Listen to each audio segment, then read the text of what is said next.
unless we get a story out, the message over that Israel, yes, has its faults, but Israel is basically, as you say, an equal opportunity society, that we are going to lose out. And we're also going to lose out because on campus at the moment, the message for students today is Israel is an apartheid racist state, and they will be in power in a generation's time. And unless we get to these people now and try and change their views, right, or get some idea of what it is, we've got real problems. Sorry, I fear. Yeah. Did you want to say? Final comment. Yeah, just a final comment. I think we should think very well where we put our energies, and doing anything against the boycotters themselves is, I don't see too much sense in it from now on. Boycotts will come and go. It won't. I think that this is a very important precedent, what happened. It is a victory from the legal aspect. There won't be an official big academic boycott anymore. That's quite certain. Of course, it will be a guerrilla war now. They'll be in campuses, but dealing with it will just give them more credit than they deserve.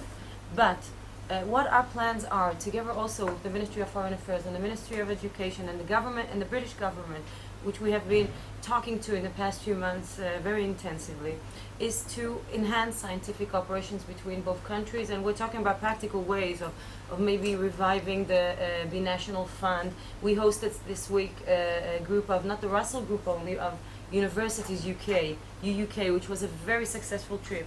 And they saw Ben Gurion University and Haifa University, and they saw presidents, they saw Arab vice presidents, and Druze head of department, and Ethiopian students, and Bedouin students, and they got a sense, and we presented all the relationships Israeli universities have with Palestinian universities, and discussed also ways of advancing that. And this is the only correct way, because we have to remember that we're not fighting now a majority of hostility towards Israel in Britain. It's very small groups of extremists hijacking all kinds of unions that do not deserve our credit, but we are fighting ignorance of the other naive people that do not know anything about Israel because we are not there. And if you were a student today in the UK and had no sense of Israel, somebody would come with the Palestinian case, I'm sure you would go out and demonstrate as well. They do not know it's a two-sided problem. They do not know that it's a complex problem. From their point, we are the conquerors, they are the victims, that's it. Now, I'm not saying there cannot be criticism of Israel. I have my own share. But at least understanding that we're academics, normal people, have problems like they have, presenting ourselves, just being there is important enough. And I think by promoting it in any sense of academics and students as well, and mid-academics, not bringing only presidents, but bringing deans and bringing young professors and young doctors and post-doctorates and giving more scholarships, this is the correct way. And at last, I think that both governments understood it and are willing to invest money to do it. So we'll try to promote this in the coming year. And I think this is the correct positive angle, because we know that education is the place to advance these things for real. And if you need information regarding connections of Israeli universities with Palestinians, connections between Israeli universities and the UK, arguments regarding options to counter the boycott and counter accusations, then please email me and I'll send you this information, the IAB. Can I just add one thing?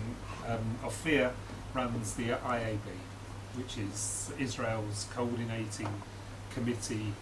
It's the International Advisory Board for Academic I can never Freedom. remember what it stands for. It's the age, Ronnie. I won't get But she involved. runs it, and she does not get the credit she deserves in Israel. Right? That's nonsense. Okay, that's not Right. that's not what I'm worried But about.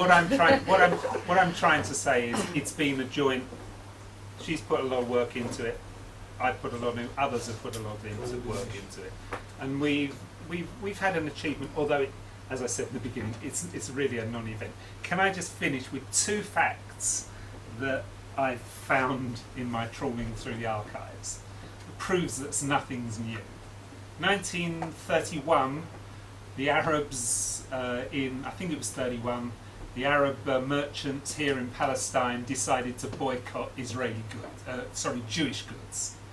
Right? For one reason or another. I found a document in the archives that said that. They didn't want to buy Israeli produce. Right? the other document I found a few weeks ago, not in Israel, in Britain, was that somebody in 1954, a lord, a lady and his wife, decided that what we needed to solve the problem and tell everybody how wonderful Israel was, we had to bring first trade unionists to Israel to show them how wonderful Israel was, and secondly, then it would start. Then we should bring academics, right? And they wanted to bring 100 to 150 at a time. I don't know how they planned it, but that was the idea, right? Nothing's new, because what are we talking about? Bringing academics to Israel, bringing trade unionists to Israel, right? Nothing is new.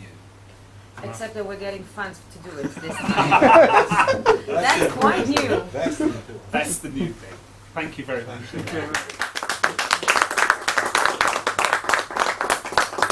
Our next event at the center is going to be on Tuesday at 10 o'clock in the morning.